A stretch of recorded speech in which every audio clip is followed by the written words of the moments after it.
Film की शुरुआत में हम एक कपल को देखते हैं जो बहुत जल्दी शादी करने वाले थे और कहीं पर घूमने के लिए रेगिस्तान के रास्ते से गुजर कर जा रहे थे। वो दोनों एक दूसरे से बहुत प्यार करते थे। सारा के डैड की तबीयत खराब थी और इसीलिए वो उनके पास जा रही थी। अब जाते हुए वो बहुत सी बातें करते हैं और मजे से अपना सफर कर रहे होते हैं। अचानक से रास्ते में उन्हें कुछ महसूस होता है कि जैसे उनकी गाड़ी से कोई चीज टकरा गई हो। सारा का मंगेतर माइकल गाड़ी को देखने बाहर आता है। वो चारों तरफ से गाड़ी को देखता है पर गाड़ी बिल्कुल ठीक थी, उस पर एक भी खराश नहीं होती। वहाँ पर दूर दूर तक कोई भी नहीं था। तभी सारा गाड़ी के पीछे जब देखने जाती है तो एकदम से उसका पाँव फिसल गया था। वो गिर जाती है। वहाँ पर बर्फ का जमा हुआ एक टुकड़ा था पर इतनी सख्त गर्मी में और रेगिस्तान में ऐसे बर्फ का रास्ते में जमना कुछ अजीब था। मगर वो दोनों इस बात पर ध्यान नहीं देते और दोबारा से गाड़ी में बैठकर अपनी मंजिल की तरफ निकल जाते हैं। जब ये जा रहे थे तो देखते हैं एक काले रंग की गाड़ी इनके पीछे है। देखने में ऐसा लग रहा था कि जैसे वो इनका पीछा कर रही हो। माइकल उस गाड़ी को आगे जाने का रास्ता देता है मगर वो आगे भी नहीं जा रही थी। तभी उनकी नजर रेगिस्तान में बने हुए एक होटल पर पड़ती है जो वहाँ पर बस एक ही था।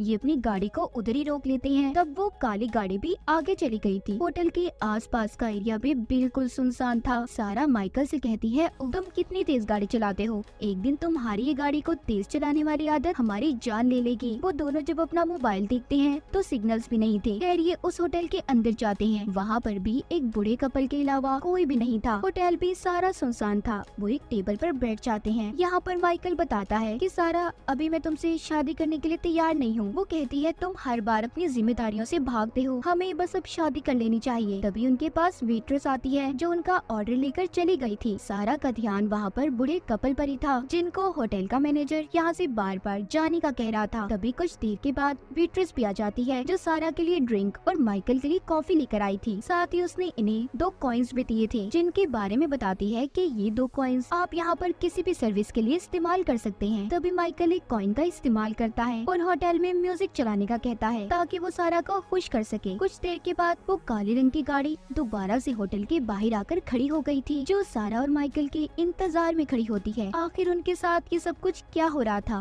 पहले वो काली गाड़ी और फिर ये अजीब सा होटल। अब माइकल यहाँ से वॉशरूम जाता है और सारा ने बचा हुआ खाना पैक करवा लिया था। जब एक दूसरा वेटर सारा को खाना देने आता है तो वो सारा को बिल्कुल अपने डैड जैसा लग रहा था, इसीलिए सारा उस वेटर को पैसों की टिप देती है। वो ये सोचती है कि उसके डैड भी इस उम्र में अब तक उसके लिए काम कर रही हैं। फिर ये दोनों खैर उस होटल से बाहर आ गए थे। अब इस बार गाड़ी सारा चला रही थी क्योंकि पिछली बार माइकल ने गाड़ी को बहुत तेज चलाया था। फिर दोबारा से उनकी गाड़ी से कुछ टकराता है। वो देखते हैं कि जिस रास्ते से वो पहले गुजरे थे फिर से वो उसी रास्ते पर आ गई हैं, जो देखकर दोनों बहुत ज्यादा हैरान होते हैं। दूसरी तरफ होटल में दोनों वेटर्स अपने मैनेजर के पास आते हैं और कहते हैं कि सारा और माइकल दोनों बहुत अच्छे हैं। ये सुनकर मैनेजर कहता है कि मेरे हाथ में कुछ भी नहीं है, अब तो उनके आने वाला कल ही बता सकता है कि उनके साथ आगे क्या होगा। यहाँ पर तो सभी सारा और माइकल को जानते थे पर कैसे, वो तो पहली बार इस होटल में आए थे। उनके साथ यहाँ पर कुछ तो अजीब होने वाला था जो हमें आगे कहानी में पता चलेगा। तभी हम देखते हैं वहाँ होटल में एक लड़की बैठी हुई थी जो कहती है रोज रोज वो एक काम करके थक चुकी है।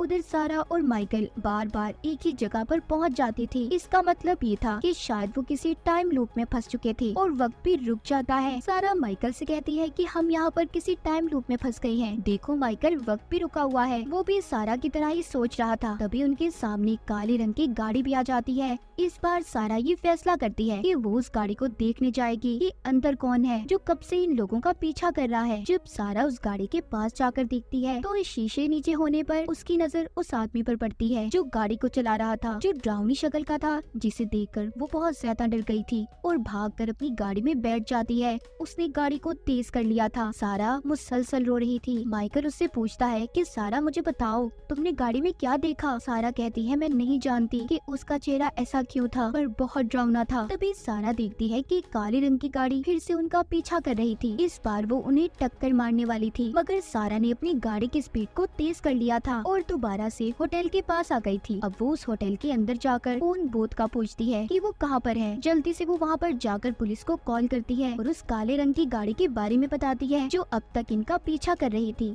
मगर पुलिस वाला कहता है कि आप जिस जगह पर हैं वो हमारी लोकेशन से काफी दूर है तो हमें आने में वक्त लग सकता है। आप जिस जगह से हमें फोन कर रही हैं आप लोगों को वहीं पर रुकना होगा। लेकिन यहाँ पर सारा इस बात को नहीं जानती थी। जिस पुलिस वाले से वो बात कर रही थी वो इस होटल का मैनेजर ही था। जिसके बाद वहाँ पर होटल में माइकल मैनेजर से पूछता है कि आखिर ये काली गाड़ी हमारा पीछा क्यों कर रही है और हम घूमकर दोबारा से उसी जगह पर वापस कैसे आ जाते हैं। मैनेजर कहता है कि जाते हुए आप शायद गलत रास्ते पर जाते हैं, यहाँ का रास्ता भूल भुलैया है, इसीलिए आप दोबारा से हमारे होटल के पास आ जाते हैं। तभी सारा आती है और कहती है कि मैंने पुलिस को शिकायत दर्ज करवा दी है, पुलिस को आने में टाइम लगेगा, तो इसीलिए पुलिस ने हमें यहीं पर रुकने का कहा है कि जब तक वो यहाँ पर ना आ जाए हमें यहीं पर रुकना होगा। मैनेजर भी सुनकर कहता है कि कोई बात नहीं, आप यहाँ पर रुक सकते हैं, हमारे पास एक बहुत ही अच्छा कमरा है। इसका मतलब ये था कि मैनेजर इन दोनों को जानबूझकर यहाँ पर रोकना चाहता था। तभी उसने पुलिस ऑफिसर बनकर भी सारा से बात की थी। खैर अब ये दोनों इधर ही होटल में रुक जाते हैं। सारा वेट्रेस से शराब मंगवाती है पर वो जवाब देती है कि मैम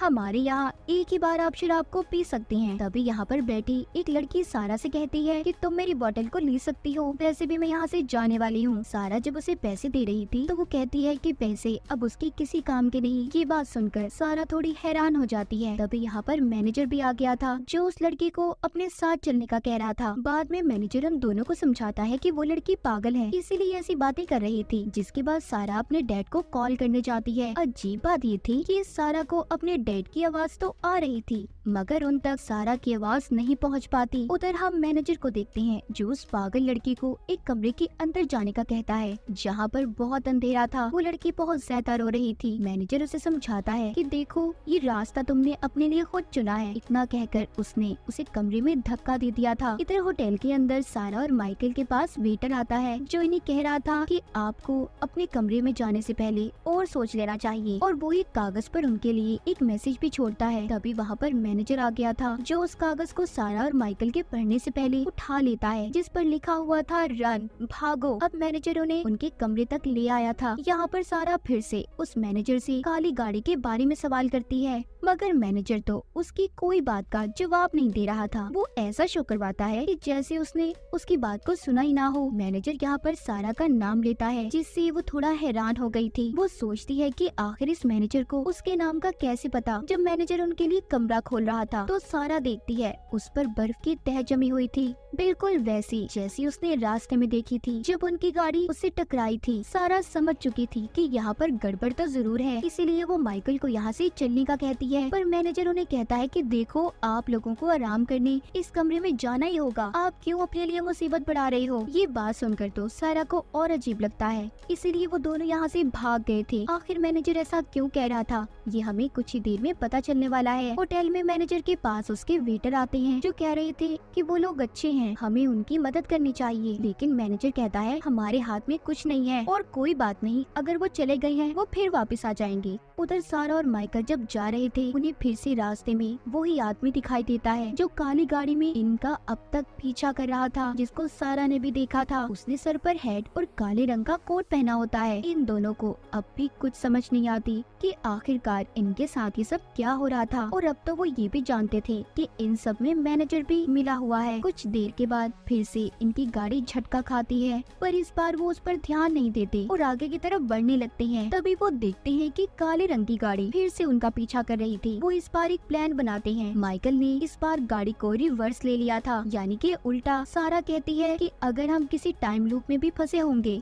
हम निकल जाएंगे, मगर उनका ये प्लान भी फेल हो जाता है। इस बार वो अब पैदल चलने का फैसला करते हैं। उन्होंने अपनी गाड़ी को वहीं पर खड़ा कर दिया था और रेगिस्तान के रास्ते आगे बढ़ते हैं। लेकिन थोड़ा सा आगे जाने पर उन्हें एक गाड़ी का एक्सीडेंट हुआ दिखाई देता है। जब भी उसके पास जाकर देखते हैं तो इन्हें पता चलता है कि ये तो उन्हीं की गाड़ी थी। पर ऐसा कैसे हुआ? जब भी उस गाड़ी के अंदर देखते हैं तो मानो इनके पाँव के नीचे से जमीन खिसक गई थी। वो डर कर रोते हुए भागते हैं और फिर से अपनी सही वाली गाड़ी में आ गए थे। पर दोबारा से वो उसी जगह पर आ जाते हैं जहाँ से वो कई बार गुजर चुके थे। वो फिर से दोबारा से होटल में आ जाते हैं। यहाँ पर आकर सारा मैनेजर से पूछती है कि आखिर ये कौन सी जगह है, हम कहाँ पर फंसे हुए हैं। तो मैनेजर उसे बताता है अब तक जो कुछ भी हुआ हमें यहाँ पर अब सब पता चलने वाला था। मैनेजर कहता है कि ये जगह कोई आम जगह नहीं है, ये दो दुनियाओं के बीच की जगह है जहाँ से हर किसी को मौत के बाद गुजरना होता है। तुम और माइकल दोनों अपनी जिंदगी और मौत की जंग लड़ रहे हो। तुम्हारा आते हुए इसी जगह पर एक्सीडेंट हो गया था और अभी तक ये नहीं पता कि तुम जिंदा रहोगी या मर जाओगी। मैनेजर उन्हें जिस कमरे में जाने का कह रहा था वो दरअसल दूसरी दुनिया थी, जहाँ पर लोगों को मरने के बाद भेजा जाता है। और कहानी के शुरू में जब हमने देखा था कि बार बार सारा और माइकल की गाड़ी जिस जगह पर आकर रुकती थी, जहाँ पर उन्हें महसूस होता था कि उनकी गाड़ी से कोई चीज टकराई है या फिर उनकी गाड़ी को किसी चीज ने टक्कर मारी है, उसी जगह पर इनका असल दुनिया में एक्सीडेंट हुआ था और यही वजह थी जो इनके साथ ये सब कुछ हो रहा था। और जब वो पैदल चल रहे थे तो उन्होंने अपनी गाड़ी के अंदर अपनी ही लाशों को देखा था, इसीलिए उनकी हालत भी खराब हो गई थी। और जब कहानी के शुरू में सारा ने माइकल से ये भी कहा था कि तुम गाड़ी को जो तेज चलाते हो इससे एक दिन हमारी जान जा सकती है, इसका मतलब ये था कि सारा को कहीं न कहीं ये पता चल चुका था कि वो मरने वाले हैं। और मैनेजर ने उस लड़की को भी कमरे में इसलिए भेजा था क्योंकि असल दुनिया में वो मरने वाली थी। इस होटल का काम यही था, जो लोग मरने के बाद जिंदगी और मौत के दरमियान में फंसे होते हैं, तो यहाँ के लोग उन्हें मौत के बाद वाली दुनिया में भेजने का काम किया करते थे, यानी कि आत्माओं की दुनिया उनकी असल दुनिया में। और जो काली गाड़ी थी वो मौत थी जो इनका अब तक पीछा कर रही थी। मैनेजर सारा से कहता है कि असल दुनिया में अब तुम नहीं बच सकते, तो अपने आप को इतनी तकलीफ मत दो और उस कमरे में चली जाओ जहाँ पर आत्माएं मरने के बाद जाती हैं। सारा कहती है मैं जीना चाहती हूँ क्योंकि मैं माँ बनने वाली हूँ, मुझे अपने बच्चे के लिए जीना है। मैनेजर कहता है ये बात तो तय है कि तुम दोनों में से एक ही बचने वाला है, इसलिए सारा ने अब माइकल को सेक्रीफाइस कुर्बान करने का फैसला कर लिया था क्योंकि माइकल के पास जीने की कोई वजह नहीं थी और उसने सारा से शादी करने से भी इनकार कर दिया था। इसीलिए सारा अब जाकर माइकल को गुड बाय बोलती है और कहती है कि तुम्हें हमारे बच्चे के लिए खुद अपनी जान देनी होगी,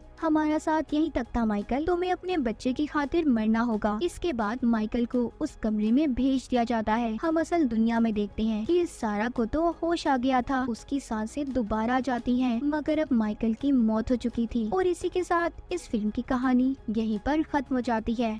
Let's go. Yeah. I'm like an addict, do I gotta have it. I ain't even playing, got a really bad habit. If it moves, gotta grab it. Fuse like a magnet, lose, won't have it.